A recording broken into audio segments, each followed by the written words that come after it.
Hey everybody, hello. Just so I can get to know you guys a little bit, I'd love to see you post in the chat about where you're from, what your relationship is to UX. We got Livermore, California. We got some South Bay, nice.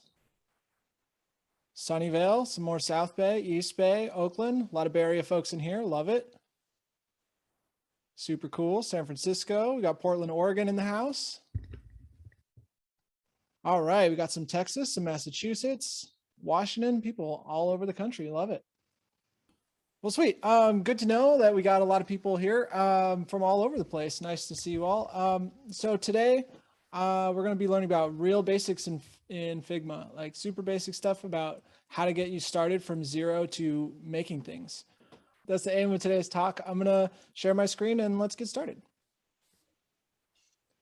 All right, guys. So as usual, if you have any questions, feel free to post them in the chat. We'll have our team, look through them, and we'll also have a Q&A at the end. But if there's anything relevant, I'm sure they'll bring it up, and I'll try to help you guys learn as best as I can. All right. So what is this talk, and what is this talk not?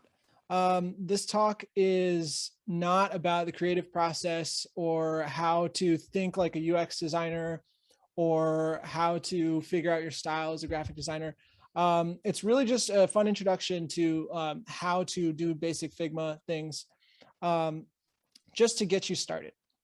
So with that, if you don't have Figma, you can download it from figma.com.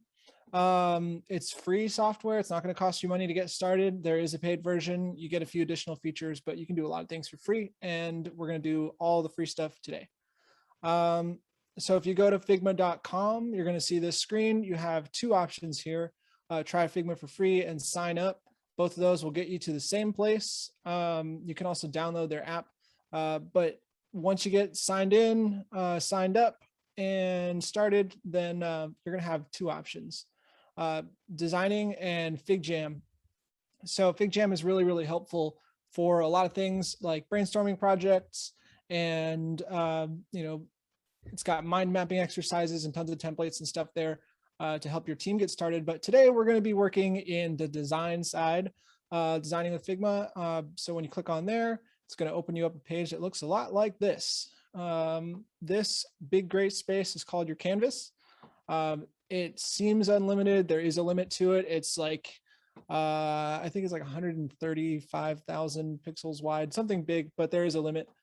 At the left side, there's your layers panel. On your right, we've got your design panel. There's also prototype and inspect, which are helpful, but we're not going to touch those today because this is a basics class. We're just going to work on how to make some stuff.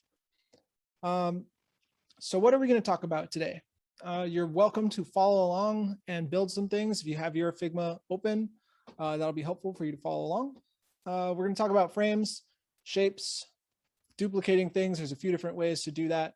We're going to talk about masks, blur effects, frames versus groups, and then exporting. So let's get started. First, I'm going to plug my computer in.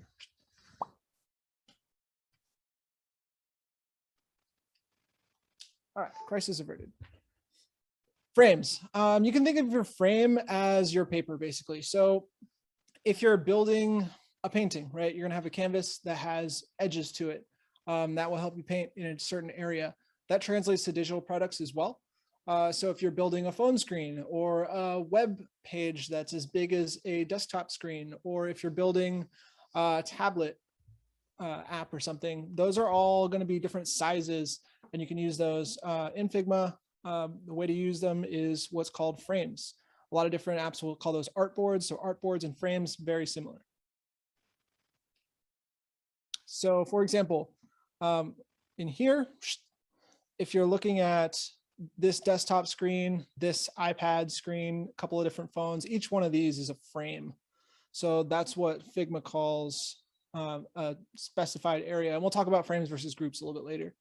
But the way to create a frame is to hit either A for artboard or F for frame. They do the same thing. And that, when you hit it, boom, is going to bring up this menu here on the right side. So the Figma app, which is what I'm using, but the online Figma, they're both this very similar interface. So this will apply to both places. So Once you open up your frame, you can choose a phone size, you can choose a tablet size, desktop presentation, pieces of paper, different social media frames. So if you're looking at a Twitter post or a dribble shot or an Instagram story or something, those are all pre-specified sizes, and you can also customize it. So you can create a frame and have it be any size you want. Inside of your frames, we're going to be making different things. So the basic building blocks in Figma are shapes: rectangles, ovals, text, vectors. We're going to talk about all those. So to start building with rectangles, that's where we're going to start. You're going to go to your keyboard, hit R, and that's going to change this top bar here. We got the toolbar up in the top left.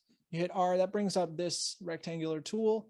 Then you can click and drag, create a rectangle. It starts at the top left, or depending on where you drag to. But that creates a rectangle. If you hold Shift, that's going to create a uniform rectangle, the same on every side.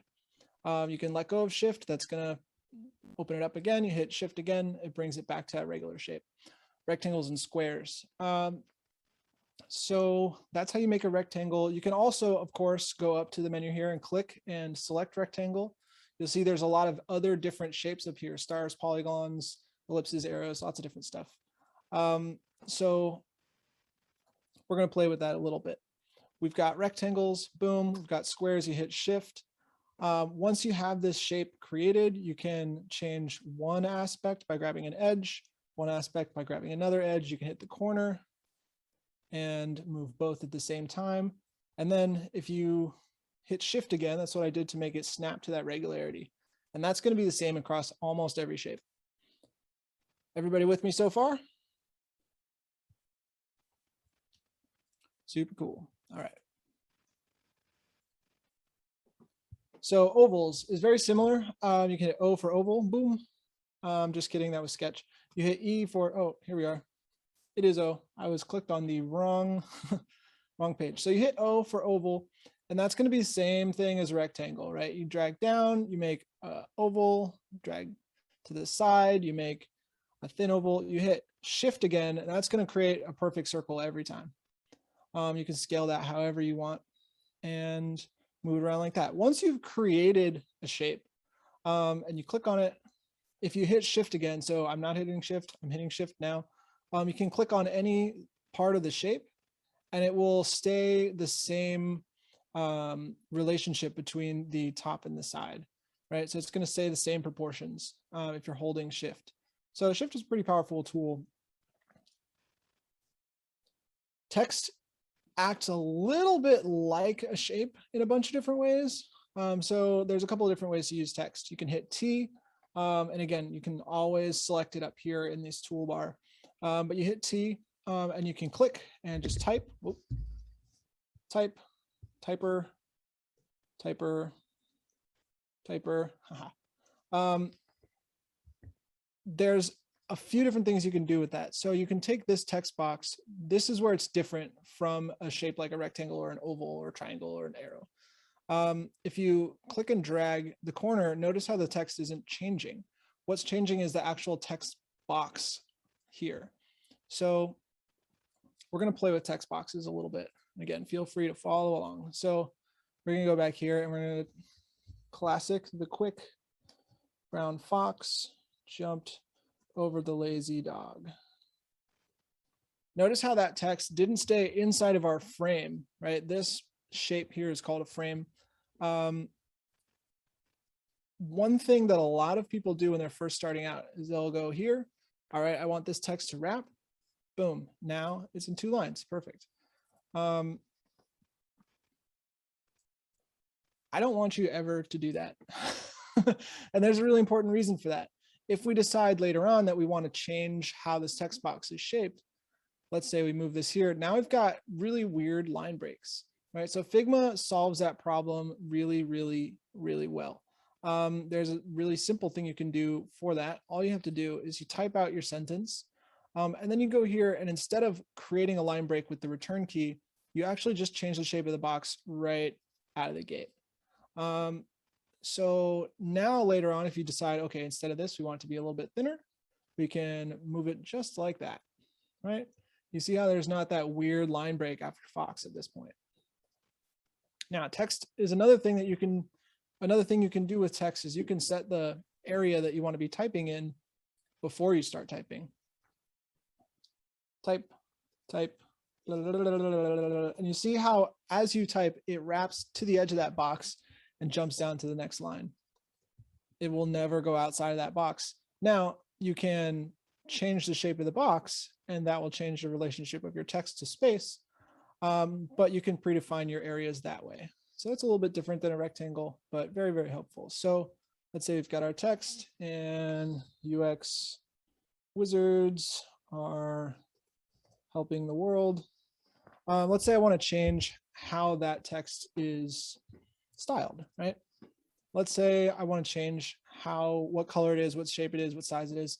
You can go over to this design panel here on the right. We haven't touched that yet, but we'll use this a lot throughout the day. On the right side here, you can go to your fill area and change the color. So you click on this white box. It's white, so the box is white. But you can click around and change it. Obviously, you don't want your text to be dark on a dark background because you can't see it. But you can change your color by clicking there. You can enter a hex code. You can change to RGB, HSB, however you want to adjust that. Adjust the opacity here. That's not making the color actually darker. It's making it a little bit less opaque, which means you can see through it a little bit, right? You can see things behind it. This you can change, set it to 100.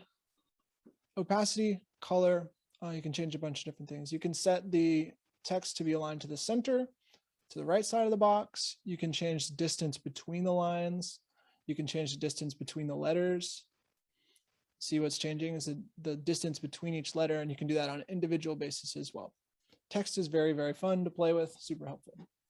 Vectors are another thing we can play with in Figma. The way we get to those is you hit the letter P and notice how the cursor changes, right? So we were on this click and move things, right? If you hit the letter P, it changes to that pen shape with a dot at the end. So if you click your dots and move the edges of things, that's going to help create a vector shape. To close that shape, you're going to bring your pen tool to the first dot you clicked on, and that's going to close the shape. This is something you really want to pay attention to. If you're creating your vector shape, you want to create another vector shape. Boom, boom, boom, boom, boom, boom, boom. Right now, what Figma thinks is that those two objects are one shape. I'm going to show you what it looks like when you deselect something. I'll hit Escape, ESC. Boom. Now it thinks those are one shape. So I'm going to add a fill, and we'll talk about how to add fills and strokes in a minute. But if I want to change just one of them, I can't. It thinks it's one shape, right? So I'm going to delete that, go back to my pen tool by hitting P, 1, 2, 3, 4, and then close that shape, and then hit Escape. And I go back to my pen tool and create the other shape, and then hit Escape again. I want you to make sure that you are hitting Escape in between every shape, because now I can have this one be one color and have this one be a completely different color. So text, you're going to be wrapping it by changing the shape of the text block. Vectors, you're going to be hitting Escape in between every shape so you can have different shapes. And we're moving on. Does anybody have any questions? Really convenient when you want to add text to stay in a graphic shape you made. Yeah.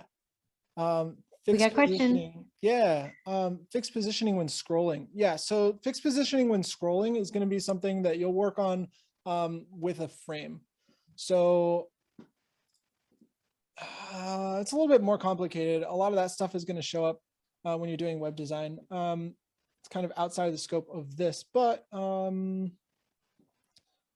scrolling is pretty easy to change. So in a frame, if you make a bunch of different things that go outside of the frame and clip contents, you can scroll items in between them. And we'll talk about those in a different talk. But basically, the quick answer to your question is you select your text block. I'm going to make a text block here. Boom. And then I'm going to click this button right here under constraints, fixed position when scrolling. Super simple, really quick.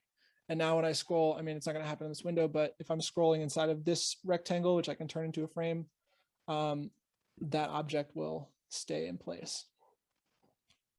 Right? So short answer, fixed position when scrolling, click on that, and then it will stay where it's supposed to be.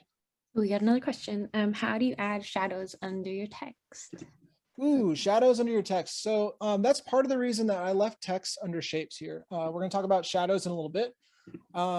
And basically text acts like an object. I'm going to move this to here so I don't keep getting that stripe across the page. But yeah, text acts like an object. So you will just add a shadow to your object, which we'll talk about later. And that will put a shadow right underneath your text. Good question. Before we get to shadows and blurs, I want to talk about fill and stroke because those really make a difference when you're creating your shadows. So there are two basic parts of a shape. There's the fill and the stroke. And I'm going to talk about the difference and how you mess with both of them. First, we'll talk about fill. Fill is, here's the edge of your shape, and fill is everything inside of it. So right now we've got this fill set to one of our lovely UX Wizards colors. It's set to a solid color. So if I want to, I've created this rectangle, there's no fill. So I'm going to hit plus, add a fill. And now I'm going to click on that color square and then pick a color. I already have used a bunch of different colors, so it's saved those. So that's here. I can adjust the color using this color picker. The way this color picker works, if you go from bottom to top, and if you go from left to right, there are two different parameters that are adjusted on the same hue. Each hue is chosen along this color here. What changes here is lightness and darkness and saturation. So if you have the same color here and just make it darker, you're going to go straight, you're going to track straight down, and you'll see that color on the left in that fill just getting darker and darker and darker. And that's not opacity, that's the actual color. It's getting closer to the background color, making it harder to see. Now, if you go left and right, it's going to become more saturated. So it's like a brighter version of that color and then less saturated. So the most saturated color and the darkest parameter is black. And the least saturated color at the brightest parameter is white. And that's why this left and bottom edge is a gray and black. So we're going to go back to here. You can adjust using specific hex codes, which you can find on the internet or in your design system or your style guide that you're provided. And you can use that to choose a color. Another way you can choose a color, which they might have changed this, but at this, when I downloaded Figma, the reason I downloaded the app is because this eyedropper tool was specifically set. You can only use that in the app. I don't know if that's changed. Somebody said yesterday that that has changed, which is pretty cool. But that's another thing you can do is you can take this eyedropper tool and say, I want this square to be that color. Boom, immediately the same. So that's a way you adjust a color. Now, what are these over here? These right here are fills, but they don't look the same as this. There's some changes in the color inside, right? So that change is called a gradient. A gradient is something that goes from one color to another color, and you can change a lot of different things about that. To do that, you look at your color picker here, go to the top left. It says solid. We got solid, linear, radial, angular, diamond, image. All those are slightly different. We're going to play with a few of them today, mostly linear and radial.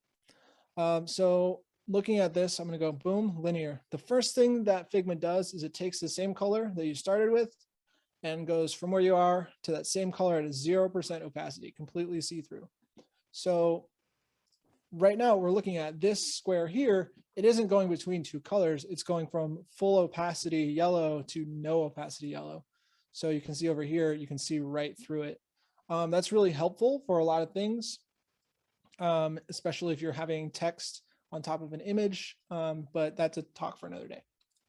So we'll look at this linear gradient, and you can change that to a bunch of different colors. So you see up here, right above the color picker, once you leave solid, go to linear gradient, this other bar goes here. So you can change this color. Let's make it a nice pink, and boom, we got ourselves a fruity rum drink. Nice. So this gradient here, you can move on here, and you can see that square on the actual thing here. We're taking this value and moving where that is and keeping the same amount of gradient change, but just changing the distance where that change is happening, right? So it's 100% yellow, 100% pink, boom, boom, boom. And we're spreading that out, making that a longer gradient. You can also take the edge here and move it beyond the edge of your square or whatever shape you're using, and that can adjust sort of the softness of it. Now, that's kind of a nice subtle change, and you can use that for a lot of different things. If you don't want it to be like, bam, gradient, it just wants to be like a little bit of, color changing for there. A different kind of gradient altogether is a radial gradient. This is just going in a straight line. Oh, you can change the angle of that. You can go sideways, angled, however you want to do that. A radial gradient's a totally different thing. It starts with that same line, but does it all the way around in a circle. So it starts at the center of a circle and then changes to the outside. You can go to here. You got the same gradient line here. You can change that. But you can also swap the two like that. So now you've got your pink in the middle and the yellow on the outside. That's exactly what's happening here. It's going from 100% opacity to 0% opacity. Here we've got 100% opacity on the outside, 0% opacity in the center. See? Cool. So that's fills. And one last thing that you can do with fills is you can stack a bunch of them on top of each other. So I can take another radial gradient, let's say from blue to purple. And those colors look weird stacked together, but you can move the center of it around, and you can do all kinds of fun things with that. So you can have multiple gradient colors interacting with each other. And then you delete that by clicking the minus button right there. We're going to move on to stroke, and then we'll have questions again right after that. Fruity rum drink, nice. So right here, stroke, you've got the shape, and then on the outside of that shape is a line here. You'll notice over here, there aren't any lines. That's because we don't have any strokes. See, no stroke. But if we take this shape, I've added 2 strokes on here. So strokes are basically the line around any shape, and you can adjust them in a bunch of different ways. So the only difference between these two, let's make that true. Let's add a stroke. We're going to make that our lovely pink color. Boom. And then we're going to thicken that up a little bit so we can see it. Now, the only difference between these two is the thickness of the stroke. The shape is the same. The color on the inside is the same. The line around the outside is the same color value, but they're different thicknesses. So you change the thickness here in stroke. You see these 3 lines, a thin, a medium, and a thick line. You can grab here and thicken it up. You can click here and enter a specific value. There's 25 and then 50 pixels, twice as thick. But you'll notice that these two are changing in a different way. So what's different about them? Here, when you highlight it, the blue line shows the edge of your shape. The edge of the shape here, the stroke is on the inside.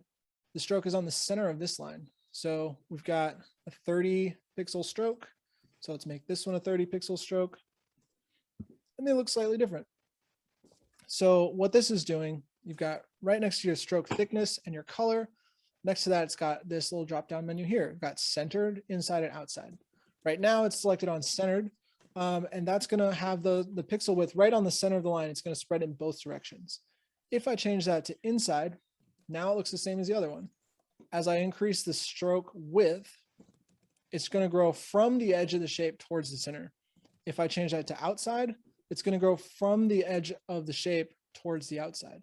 And you can make all kinds of cool effects by adding strokes. So if I want to add one here, it'll automatically go to 20%, but I can set it to 100. I can change this to this lovely blue color. I can set, I can't set that to inside unless it's going to affect all of them. All right, cool. You can still get around that and do fun things, which I'll get to when we're on shadows. Okay, so strokes. One other thing you can do is you can add gradients to your strokes as well. So this goes from 100 to 0%.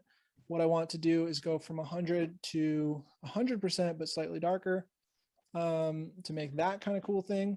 I want to change the angle of it. So I'm going to click here, select, move, and just to make it a little bit more aesthetically pleasing, it's really thick so you can see it, but I'm going to thin it up a little bit. Now it's kind of a subtle effect where it's got this sort of shadowy thing. It's pretty cool. If we want to change another thing about this, we can change the angle of the outside, right? So the width of the shape, the height of the shape, this is all in the design panel. We've got the width, the height, the position we talked about earlier, the stroke and the fill. And then here it's a little angled corner, right? So you can change the corner radius by adjusting that.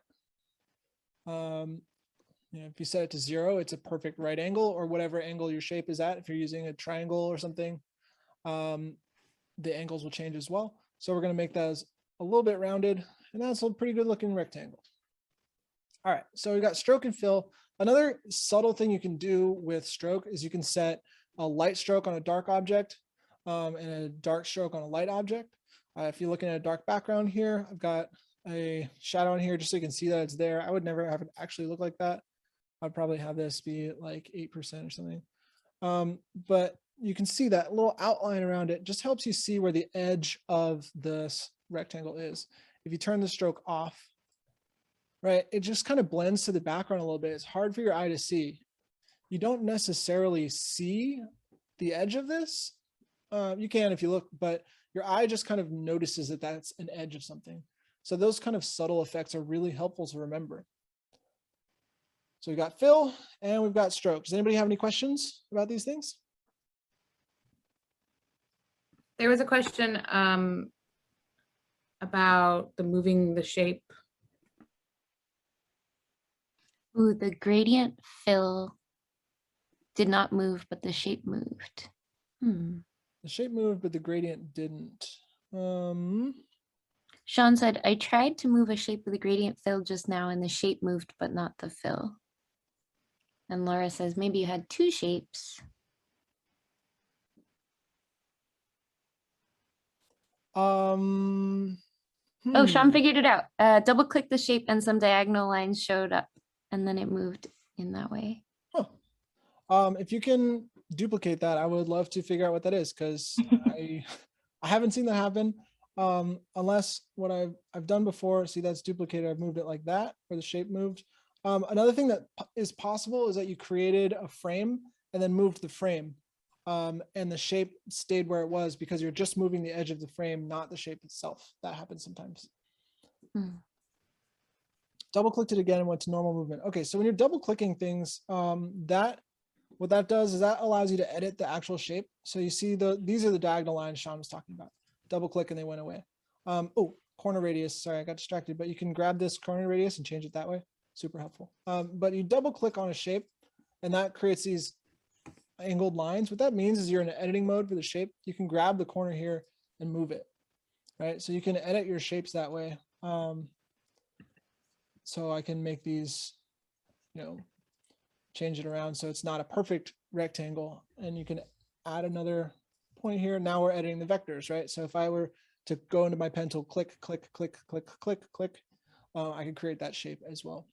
And here's where the corner radius, and then you double click on it again to make that go away. And then I can edit the corner radius and it would become closer to that perfect vector shape. So try moving the whole thing now instead of the corners. Sure. So we'll do that. We'll click and move. The whole thing's still moving for me. Oh no, you're right. Look, the gradient is not moving. That's cool. We learned a new trick. Thanks, Sean. Appreciate that. So if you set a gradient on a thing and move it around, it'll move with. But if you double click and you can move your shape, the gradient will stay centered in the same location. That's pretty cool. I like that. We learned a new thing. We're learning together. Nice. Any other questions? Patrick Diaz had a question. Pencil tool, is there a way to do brush size, dynamic, or pen pressure effect?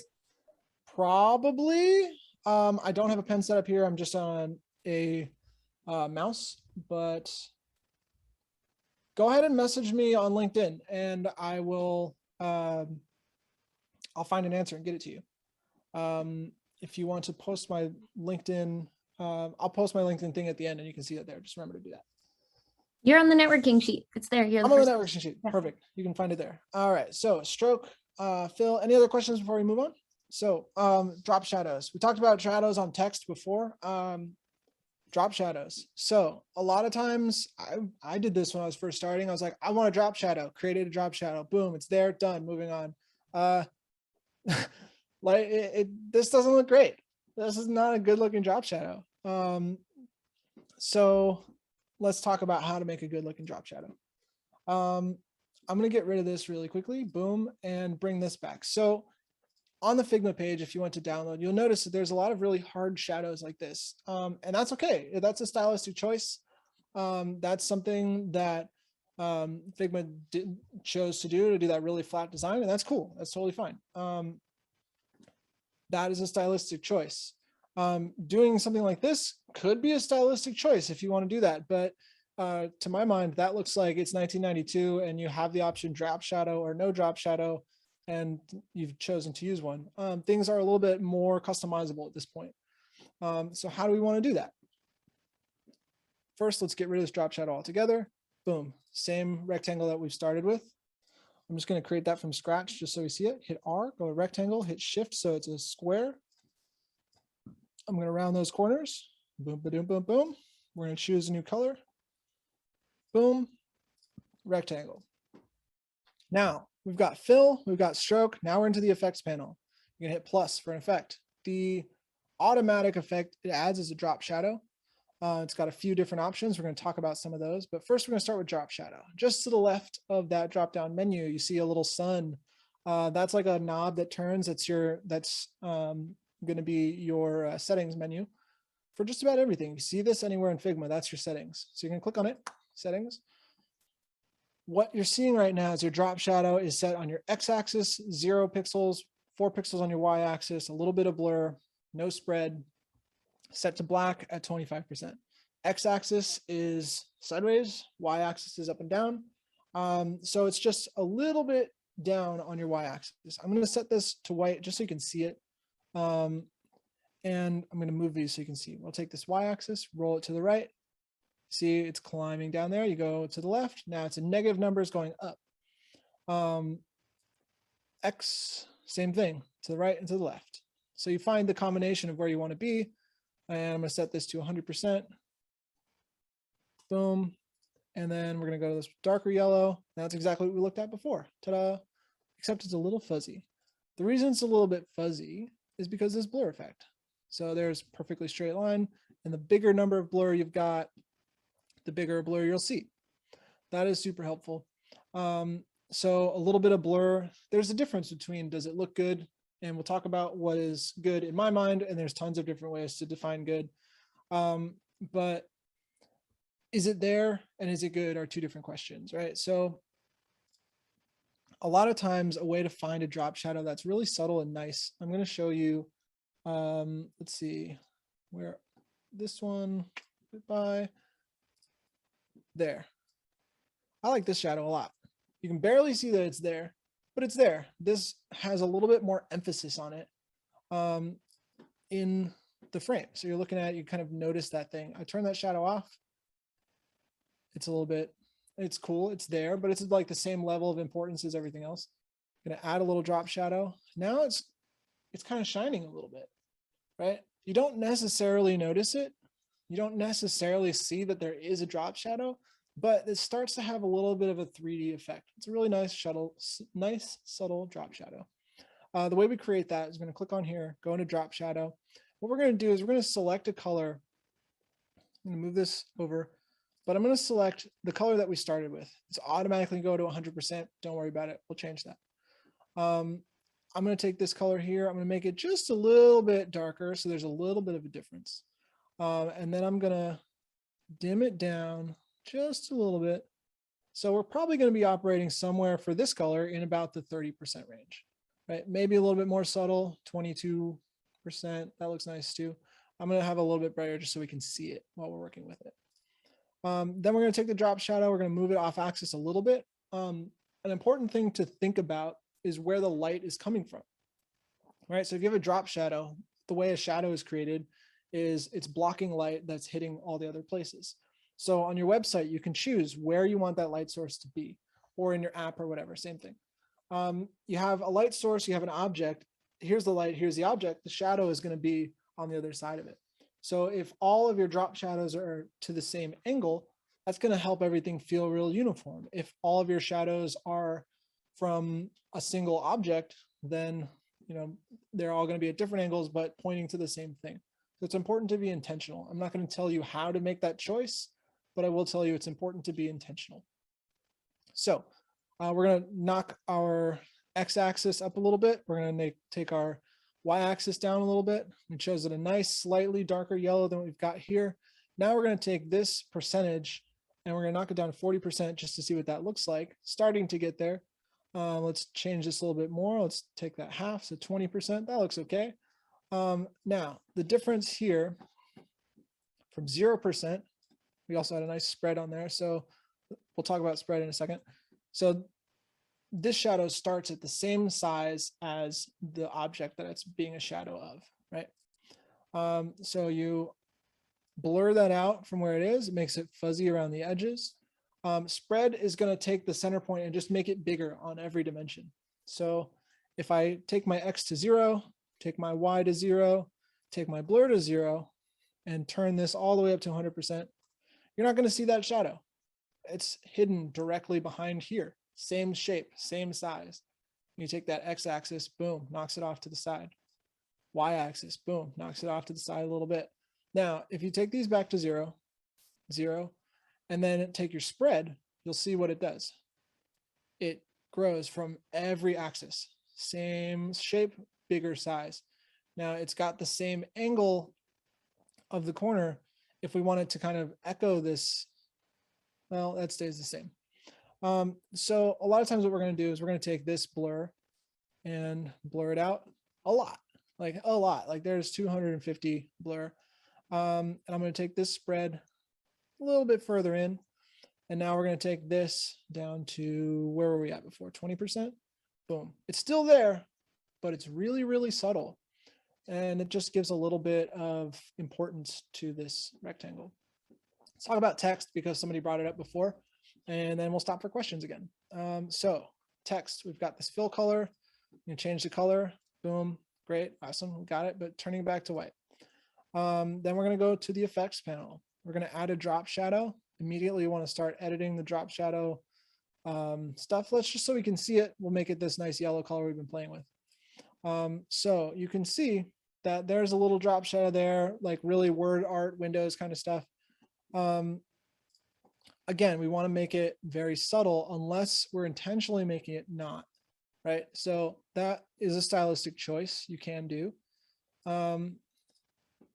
If you want to make like a glitchy screen thing, like that could be cool as a stylistic choice.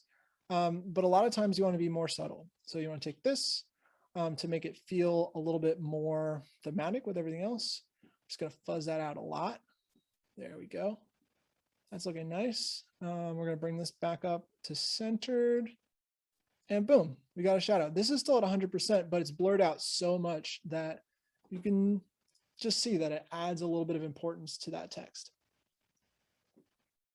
Does anybody have any questions before we move on? Oh, I see you, Nabil. We're not disrespecting word art. I love word art, but that's a very specific stylistic choice and not everything is that same style. I think there was a question, does spread only work on shapes? Spread only work on shapes. Let's find out. So here is not a shape. Here's a picture. This is a PNG. PNGs have transparencies, which are cool. We'll talk about that later a little bit. But let's add a drop shadow to it and see what happens. A lot of this is just plain old experimentation. Let's make it like bright red so we can see it. It looks like it's using exactly the same shape size. So let's take spread. Now this is a photo import. You can see over here is a photo versus a shape. We'll take spread, boom. And it looks like spread is only going from the edges of that photo. So I would say from this really, really quick experiment, that spread works best on shapes versus photos. It doesn't work on, actually, it doesn't work on lines and it doesn't work on text. Cool. We learned something more. And the way you can experiment and figure that out, add another drop shadow. Let's make this one a really bright red. Boom. And then try to spread it, see what happens. Not even selectable. So there's experiment what's the word for like it agrees with your thesis. Cool. So any other questions? Edges of the picture. Yes, exactly. The shadow in Figma is going to the edge of the picture, not the edge of the object in the picture. Moving to duplication. There's 3 different ways to duplicate things in Figma.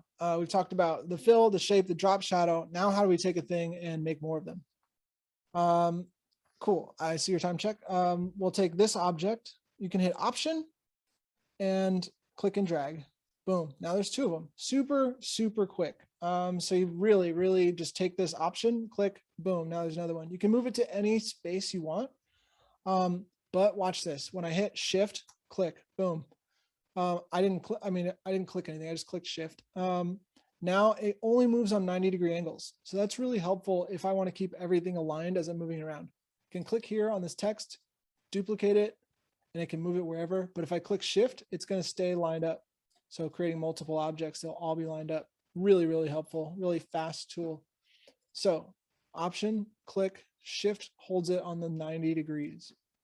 Copy and paste is really cool too. Copy and paste, invented in 1974 by a guy working at Xerox. You click Command C, click where you want it to go, Command V. Notice that it doesn't look like anything changed. But here's my other hand. I'm not hitting any other keys. I click here. Oh, give me this. And there's 2 of them, right? I can copy and paste, and now there's 3 of them. So copy and paste, really basic functionality. There's another thing you can do though in Figma. So I'm going to take this copy and I'm going to right click somewhere. It says paste here, right? That's going to put the top left edge of that object right where I clicked. Paste here, boom. Paste here, boom. Super cool. Another thing you can do is select an object, Command C to copy. You can click on something else, right click to bring up the menu, and then hit paste to replace. Now this object has been placed right where that object is. So that's some really cool copy and paste functionality in Figma. Again, it'll post right exactly where the original one was. The difference here is duplicate. Hit Command D, boom, there's another one right exactly the same place. Click and move, but watch this. Command D, click and move something. I hold Shift to move it directly in the same line. I've only moved it a certain amount in a certain direction. If I hit duplicate again, Command D for duplicate, it's going to do the same direction and the same amount. So you can do a bunch of different things in a row that way. Really helpful. Thank you, Figma. Any questions about duplicating before we move on? Yeah, moving to where you want to go is helpful. Copying CSS, SVG, PNG, we can look that up. Message me on LinkedIn and we'll talk about that. Yeah. Command D, super helpful. Copy and paste. Paste to replace is my favorite thing because now I can take this, copy, click on one of these, right click it, paste to replace. Now that one's pink and that one's pink. And I'll copy this one. And hey, now that one's black. Super cool. Way to make patterns really fast. Let's talk about masks. Masks. Coloring inside the lines, clever title. All right, so masks, basically what they are, let's say you've got a rectangle that we've been working with, you've got another circle, but you only want it to be inside of this rectangle. You don't want it to spill over the edge. The tool to make that, there's a couple ways to do that. You could create a circle and cut the edges off using your pen tool and create a perfect shape of vector. That's cool, you can do that. More power to you, but there's a faster way. It's called the mask tool. If you go up to the top, you got this moon shape thing. This is your mask. So you can click on this object and you see a different ability here. Click both of these kind of change a little bit. You got your mask here. You don't want to just click that and we'll talk. You want to set some things before you go and we'll talk about that in a second. There's a few other types of ways to change things, which we'll also talk about. I'm sorry, we won't talk about that today, but explore those. Union is cool. Subtract selection, exclude selection, intersect selection. I use union all the time, it's great. So we're going to talk about masks today, regular masks. First thing you want to do when you're creating your mask, you're going to select these two objects and you're going to want to create a mask, but you want to take the bottom object and duplicate it. And I'll show you why. So you click one, click two, I'm going to make a mask. The mask shape disappeared. It got used by Figma to create a mask shape, and it doesn't show you the shape underneath. It's not the same for every program, but this is how Figma does it. So Command Z to undo. You want to make sure you're duplicating your layers underneath. So you say, I want this rectangle to have this oval masked inside of it. So I'm going to duplicate the rectangle, use one of those as a mask, and then it'll show the other rectangle below it. Duplicate the shape first, then create your mask. So let's do that really quick. Take a rectangle, boom, created that. We're going to curve the corners just because that's fun. And I'm going to take this fill out of here, stroke added. Let's make this white. Let's make it a little thicker. Boom. And then I'm going to take my oval, let's hold shift to create a perfect circle, right? So I want this circle inside of this oval. I'm going to make these a little bit thinner just so you can see what we're doing. We'll take this rectangle. We're going to hit Command D for duplicate. You can hit Command C, Command V, same thing, but 50% of the muscle use, I might as well. Just hit Command D. Now we've got two of these here. If we look in our layers panel, we've got rectangle, another rectangle, and the ellipse that we talked about before. This second rectangle, same exact shape, but it's going to disappear and become a mask basically. So we'll take that. You can select both here in the layers panel, or you can click here and shift click to select both items. And then you can use your hotkeys. It's Command Control M, which is really awkward and takes two hands. Or you can just go up into your toolbar and click this moon shape, mask, boom, that disappeared. Why did that disappear? Oh, I know why, because there's no fill. All right, cool. So this rectangle that we used before, remember we duplicated it with no fill. So if you look really closely, I'm actually gonna do this again so you can see it, because that's a cool mistake to notice. If you zoom in, you'll see that the edge here, actually, this oval is here. It didn't disappear, and it is only inside of this object. But since the only thing that was showing was the stroke, it's only showing up in the stroke. So that's actually pretty cool to notice. We'll take this stroke, we'll make it, hey, go to this rectangle, let's make it thicker. And you see that starts to show up. So we're going to undo that. And we're going to bring in a fill. Boom. Now your fill shows up, and this thing shows up as masked inside of it. So you can Command click to only select that object, duplicate it. And since it's inside of this mask, it's now has a bounding box, right? That's cool. I like that.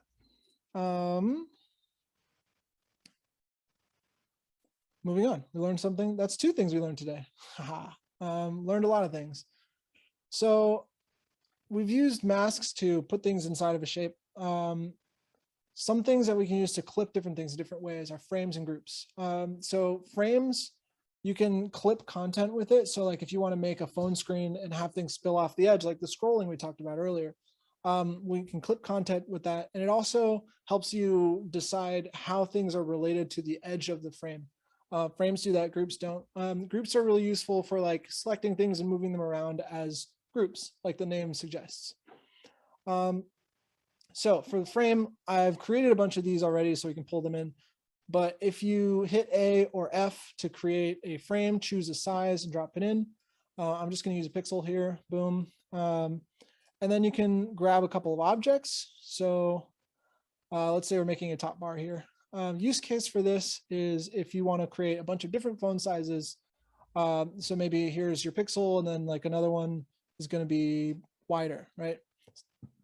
Notice how that pink dot moved with the frame, right? It didn't stay where it was before. That's because of a function of frames, which is, I'll show you here. We're going to command click to select a specific object. Constraints. So constraints are really, really helpful. You can set things to be constrained to the edge of the frame. So what this does is this says I've constrained it to the top and the right. So right and top. That says that the distance that I've placed this object, I can still move around, but I've placed this object a certain distance from the edge of this frame. And auto layout is a whole nother thing. That's a different class, but what this does, constraint says, is it a certain distance from the top and a certain distance from the right. We've chosen here where it's going to be measuring to. And then if I change the shape of this frame, it keeps that same distance from the top and the right. Same over here. If I click this, it's constrained to the top and the left. So if I move this, selecting the frame, it's going to do the same thing. And I have that set with both of these objects. Yeah, so that's a cool thing about frames, is you can make things have a same relationship to the frame. Groups are a little bit different. Groups are used if you're going to move things around. I use them when I'm building stuff all the time. So if you like create some rectangles, rectangles, rectangles, and I want all these to move together, I will click, shift click to grab another one, shift click to grab the third one. And then I can move these around. Great. But if I click away and I click one of them, you know, the relationship between the three is lost, right? A way to solve that, Command G to group, boom. Now these are basically, I mean, they are still three objects. I can still Command click to grab one of them and move it around. But the relationship between the three is preserved. I can click and move all of these as a group. Super cool. Groups are really helpful. The way to ungroup them, see what happened there. I held shift, so it's only going on the X and the Y axis at those 90 degrees. To ungroup things, really, really easy. Command Shift G, boom, group ungrouped. Easy peasy. So a way that this changes, now I've grabbed this and I can scale this. The distance between all the things is staying the same. The shape of the things themselves is changing to fit the edge of the group. That's a cool thing about groups. You can change that though. I'm going to show you how this is useful. This is a group I've created. We've got 3 lines, a circle, and some text. They are in a group, so I'll move them. They will stay the same distance from each other, but everything is getting warped in different ways, right? So if I've got my selection tool, I hit the letter K. Watch this pointer here. I hit the letter K, nothing happens, right? Look at this pointer now. You see how you're changing things and it creates an arrow to notice that you're going to change things, right? You hit the letter K, that becomes 2 arrows on either end. That's the scale tool. The scale tool allows you to scale everything. I'm not holding shift. I'm not doing anything. I just use the scale tool, hitting K, and it scales everything. The text, the images, everything inside the group will scale. That's a cool thing about groups. And then I can hit ungroup, Command G, and now, boom, I've just got, hey, oh, I'm grabbing the background layer. I just have this text here, got that there. Now I can select all 3 again. There's 1, 2, 3, 4, 5. Command G, they're regrouped. Boom. Now groups are cool because they can nest, right? So I've got all these, I'm going to ungroup them. We've got these 3 rectangles here. Shift click, selected all 3. Command G for group. Now this is one object. This is one object. This is one object. I'm going to line these up. Line these up. Command Shift. Now when I go to add this one, it's all 3 as one group. So we've got a group, an object, and an object. I'm going to group them now, one thing. Boom. Super cool. Really helpful if you're creating like badges and things so that it'll scale. The text will scale with it. Logos are helpful with that too. All right. Any questions about groups before we move on? Retro vibes. Love it. Grouping and ungrouping things all the time. Yes, always. Option and click and drag to duplicate things. Yes, definitely. Option, click, and drag all the time to duplicate. The reason that duplicate is really helpful, I use it if I want to create a mask or if I want to just slightly move something, I'll use the option and click. But yeah, if I want to create a mask or something and duplicate, there's 2 of them there now. Boom. How the constraints work, not replicating the behavior. Okay, so let's go back to frames. So you create your frame using A or F.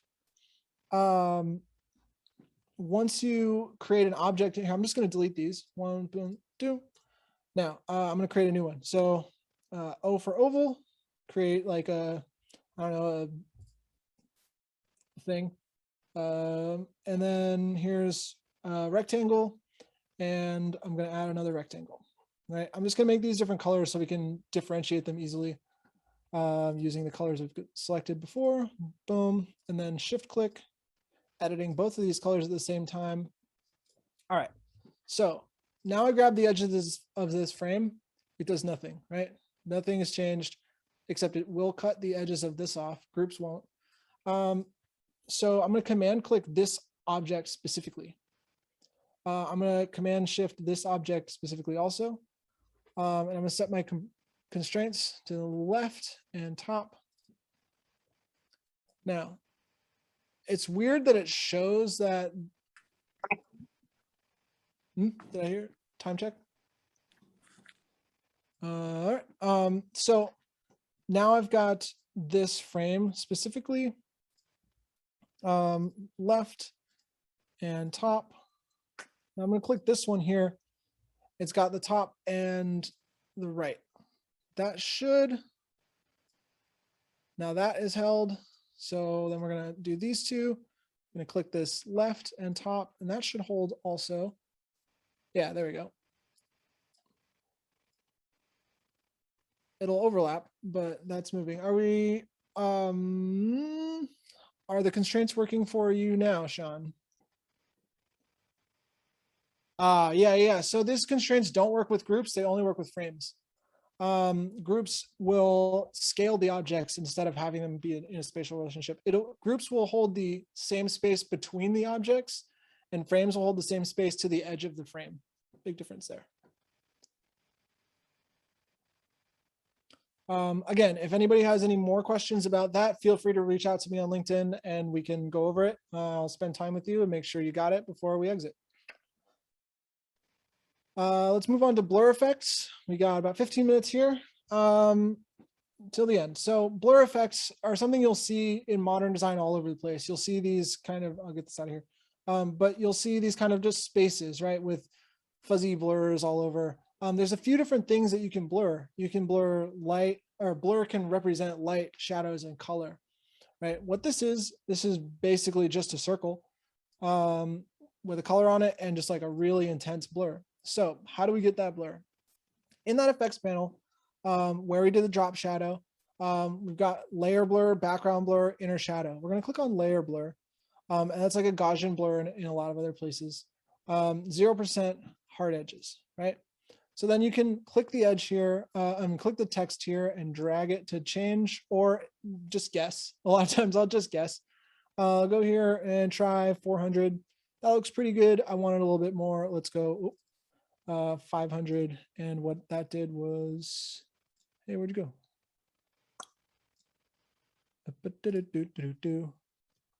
Where did my color go? I don't know. I'll create another one. Boom. There's another circle. We'll change this to this blue. Cool. Now we'll go to the effects tab here, change this drop shadow to layer blur, go into the settings, and let's make that 500. Boom. And just put that here, and we'll take the opacity. Oh, that's what it was. It set this pass through to 5%. Couldn't see it.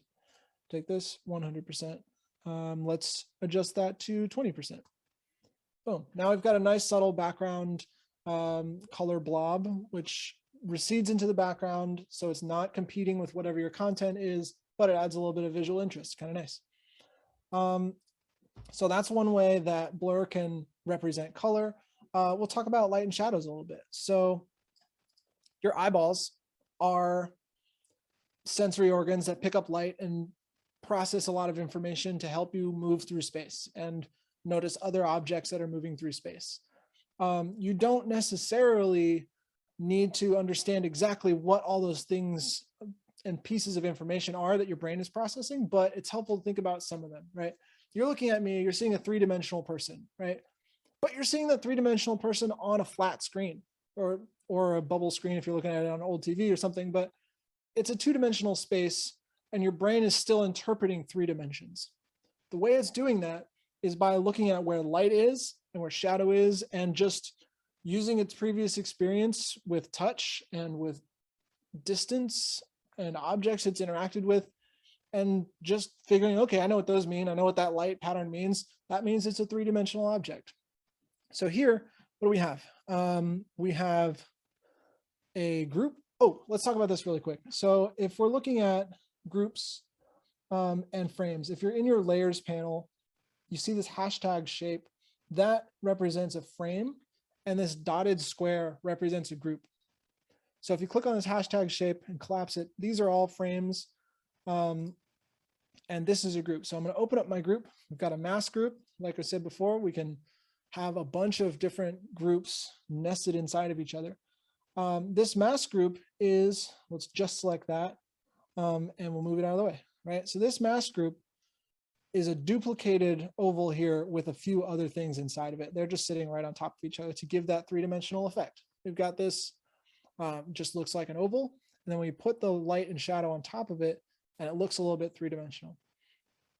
So what we're doing is we're mimicking a light source hitting this object, and then a shadow on the other side of it, because there's light, there's an object on the other side, there's a shadow. So we're mimicking that a little bit, and it's creating a bit of a 3D effect. So how do we do that? We do that oftentimes with blurred effects. So this mask group, what it is, we talked about this blue circle here as a very blurred out circle. What we've got here, hitting Command to select specific things inside of a group. Command here. Now we've got a layer blur let's turn off this blur. Boom. We've got an oval inside another oval, masked to be inside of this shape, and with a blur on it. And the blur just makes it fuzz out into space. A dark blur, your mind will interpret that as a shadow because it's used to seeing shadows. And so it's like, oh, that's a shadow. It's not, it's some pixels on a screen that are darker than the pixels that are next to them, but your brain interprets them as a shadow. Same over here. We've got an oval. It's got it's a white oval, and it's got a big fat blur on it that just softs it up again and creates this nice shadowy effect. So we've got a light effect over here, we've got a shadow effect over here, and we've got these color effects placed around the screen. Some ways that you can use these blur effects, you can use them to draw attention to things. Right here, you see that click here thing first, because there's a shadow on it, shadow behind it. So we can change that color. We can change that to here. We can make it 10% opacity or something. Now it's a little bit brighter. I'd probably do that instead because it's dark text with a light background. But either way, what we've got is you don't see an oval, but you see a little bit of a highlight because there's a little bit of light there, just a little splashy pool of light. You can also use them to make different effects. If I would obviously mess with this a little bit more to make it really fancy looking, but if I want to imitate like a name plaque or something fancy, I've got a rectangle here with some other shapes inside of them that have been blurred out. So to make it looks like light has splashed on here. So we've got a dark blur here, a dark blur here, and a light blur in the middle. Here we've got a light blur here on a darker edge. And then on the stroke here, we've got some gradients, right?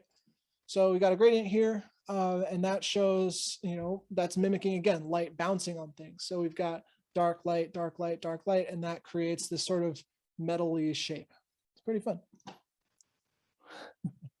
Spicy aesthetic. Thank you. I first heard that term with Adam Neely talking about music. It's a spicy chord, so I'll take that. Thank you. Yeah, so I would keep working this until it felt really good, but we're looking at mimicking three-dimensional things on a two-dimensional space. So your brain is like, this is light, this is how it's bouncing, this feels like a real object. So we've talked about light, shadow, and color. There's another way that we can use blur, and I would stop and make a bunch of these things, but we're running a little bit short on time. Again, welcome to reach out to me on LinkedIn, schedule a little bit of time, and we can make some stuff together. But there's a fourth way.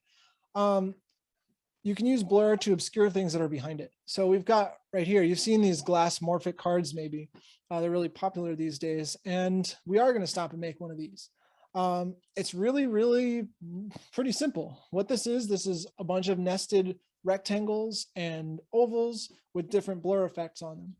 turn into a group. So I've got this group here. I can move it all at once. I can hit Command Shift G, no longer a group. Now I grab this text is gone, right? This box is gone.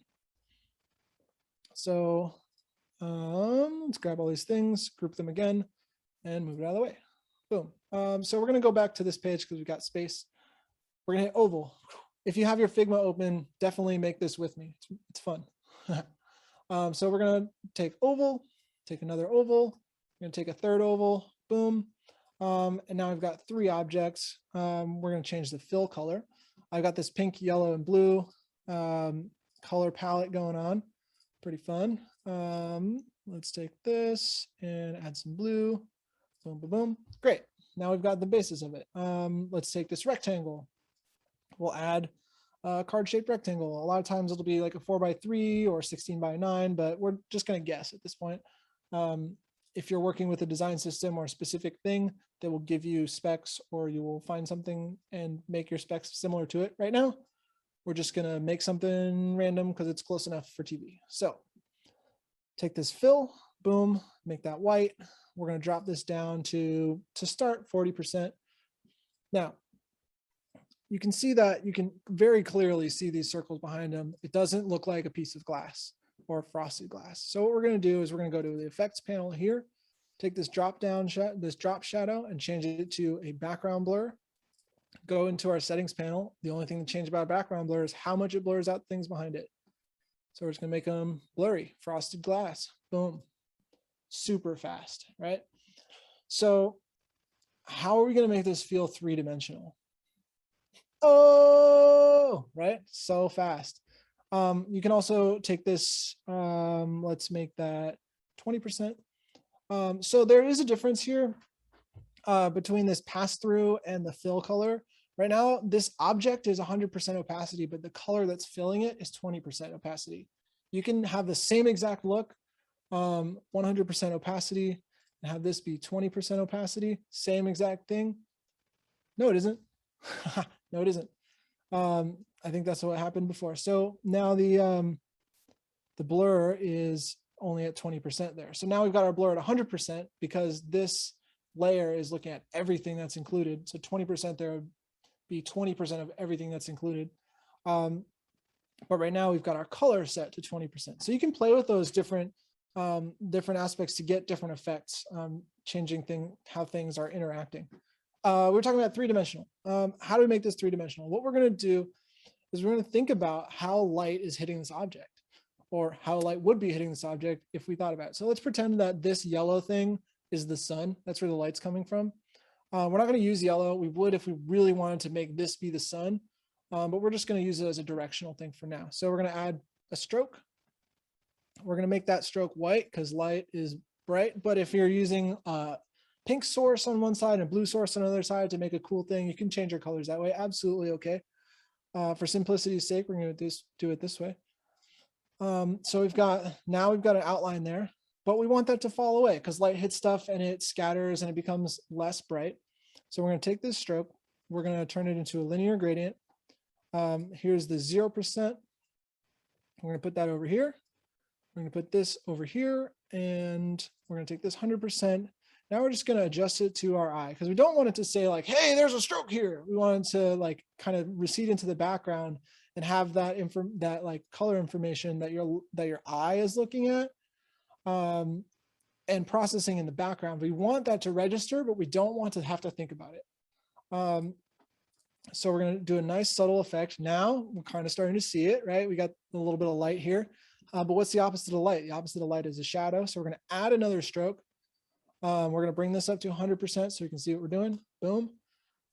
That's black, which is fine. Again, if you're doing colors, like the opposite of red is green, like there's different ways that that color will interact. And if you want it to feel real to the eye, to the point that you don't notice it, like in your main consciousness, but you register it as real, you want to pay attention to how light works. I see your comments over there. But right now we're just doing white and black because they're easy opposites. So we're going to take this, we're going to turn it into a linear gradient as well. We're going to start from 100, go to 0. We're going to put 100 right here, put 100 right here at the opposite corner. And we're just gonna boop, write that over there and take this, drop it down to, there we go. Just so it's there, but we're not like looking at it, if that makes sense. There we go, that looks good to me. Boom, now this is starting to feel a little bit 3D. Da, da, da, da, da.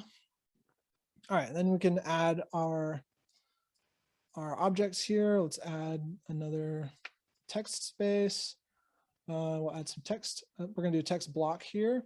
And then we'll just, instead of typing the information, we'll type LinkedIn portfolio email. So you'll notice that this text block lets you see things that are outside of the text block. That's a function of a frame. So text block is acting like a frame at this point. Where is my constraints? It doesn't have that. Okay, so never mind. We'll talk about that another time. But a frame, you can basically turn on or off whether it's, let's do that now. Let's turn this into a frame. So turning something into a frame, a group, Command G, a frame is Command Shift G, or ungroup is Command Shift G. Command Option G is going to turn this into a frame. So now you see this text over here has another hashtag that's a frame. So we can now move this. The edge of that is the edge of a frame. So right here, what we're looking for is this clip content. You can check that off. Now, anything that's outside of the box is not going to show up. So if I zoom in here, as I move the edge of this frame, it cuts off this. If I unclick this clip content, now your things are going to show up over the edge of it. Cool. Anyway, so we've got our text here. We've got, we're going to add some more text here. Oh, text block. And that's going to be info, just for the sake of time, because we're almost at time here. And then we can add a picture there using your Unsplash plugin or whatever. Cool. So now we've got our Glassmorphic card. We've got this here. We're going to talk about exporting a little bit just so that you know what to do, but I'm going to go through this fast because we are at time here and I want to respect your guys' evenings. Exporting files, a couple of things you're going to want to think about: format and size, right? So we talked about formats in the chat a little bit. SVGs are scalable vectors. So we talked about vectors. What it is it's a mathematical formula that tells the computer where the edge of the shape is. So as a scalable vector graphic, you can scale it to any size you want, and that relationship will be smooth on the edge. If you take a picture and you make that super huge, it's going to start to get blurry. You see how these edges are starting to get a little blurry? With this vector image, I can make this as big as I want forever, and that will stay smooth because it's a mathematical relationship instead of a bunch of pixels next to each other.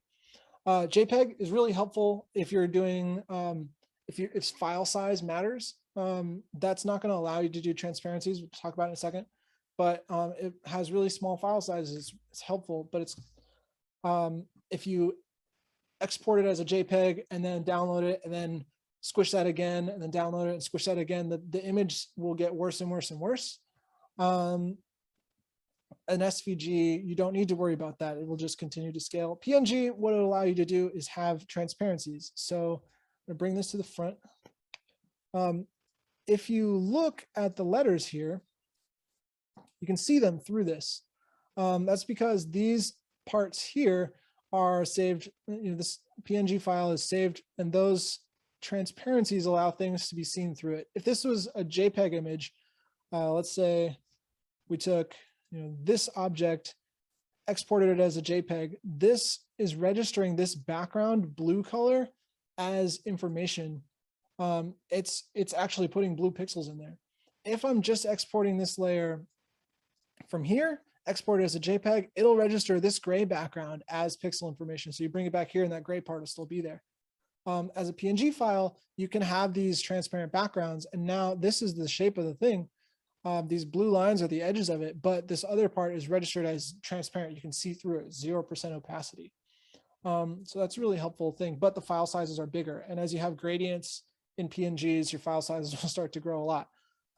So make sure, if file size is an important thing for you, especially on the web, that you are taking your images and then exporting them at the right file size, and then you or file type, and then you can make them smaller with things like squoosh.app, which they don't pay me anything, but I love them.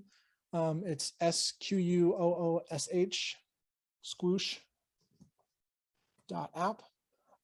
You basically drag your picture in there, and you can choose a bunch of different types of what's the word for types of compression that will make your file sizes really small. So yeah, making sure that if you need small file sizes, you can have them that way, but PNG will let you have your backgrounds helpful. Size, we talked about format over here. We're going to talk about size for a second. Retina displays have twice the amount of pixel density. So 1 pixel in your design counts as half a pixel on a Retina display. So if you export all your images at 2x, which I'll show you how to do, then you can help to avoid that problem, but your file sizes are going to be bigger. So you have to figure out what your trade-offs are and where you want to make your sacrifice, if you want to make your sacrifice. Squoosh.app, talked about that before. So how you export, let's select this whole frame. Let's do this one. You can remember here, we've got the layer, fill, stroke, effects. Right below that is export. So you add your plus to export, and you can select your file type, PNG, JPEG, SVG, PDF. If you're going to be sending things to business people, a lot of times they'll want PDFs. So if you make your resume in Figma, you can export it as a PDF. If you're doing a PNG, you want to set it to 2 times or 1 time, depending on what you're doing with it. And then you just click export. Super fast, super easy. Thank you, thank you. So if I want to do a JPEG, I want it twice as big, export, and we're done. All right, that's going to send you to your regular file saving thing in your computer. So let's talk about it. Frames, that's your basic, I don't want to say canvas because Figma uses this main space as they call it the canvas, but frames are like your phone screen shape or your the paper that you're making the thing on, right? Shapes, we talked about fill, stroke, shadows, how to create your drop shadows and your different gradients. You can stack your fills, you can stack your gradients. We talked about duplicating with your option click, your command D to have the same spatial relationship. So boom, boom, boom, boom, boom, boom. We talked about copy and paste, command C, command V, paste to replace. We talked about masks and how you need to duplicate your shape that you're going to have become your mask, and how you need to have your fill on there. We talked about blurs, how you can use blurred shapes as light or to imitate light and shadow, and to direct people's attention to different places. We talked about frames versus groups. So are you preserving the relationship between the objects? Are you preserving the relationship of the objects to the edge of your frame? So are you using groups or frames? And we talked about exporting, how you need to double your size if you want things to look good on a Retina screen, how you can make your things smaller, and what file type you're going to use based on how you're going to use the thing. Cool.